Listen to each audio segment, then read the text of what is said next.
بسم اللہ الرحمن الرحیم۔ السلام علیکم ورحمۃ اللہ وبرکاتہ۔ عابد راجہ چینل کی طرف سے آج میں اپنے دوستوں کو بتاؤں گا کہ رسول اللہ صلی اللہ علیہ وسلم تکلیف کے وقت کون سی دعا پڑھا کرتے تھے۔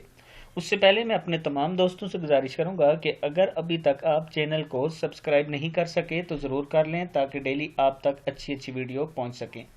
تو سٹارٹ کرتے ہیں۔ بسم اللہ الرحمن الرحیم۔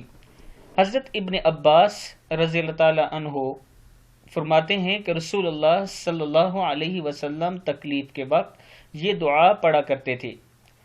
بسم اللہ الرحمن الرحیم۔ لا الہ الا اللہ رب السماوات ورب الارض ورب العرش الکریم۔ پھر پڑھ لیں۔ لا الہ الا اللہ رب السماوات ورب الارض ورب العرش الکریم۔ صحیح بخاری اور مسلم کی حدیث ہے۔ صدق اللہ العظیم۔ اس ویڈیو کو آپ نے آگے ضرور شیئر کرنا ہے، اور جب بھی تکلیف ہو نبی اکرم صلی اللہ علیہ وسلم کی سنت پر عمل کرتے ہوئے اس دعا کو ضرور پڑھا کریں اور کثرت کے ساتھ پڑھا کریں۔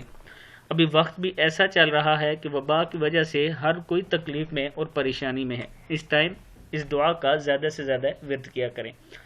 اس ویڈیو کو آگے ضرور شیئر کرنا۔ السلام علیکم ورحمۃ اللہ وبرکاتہ۔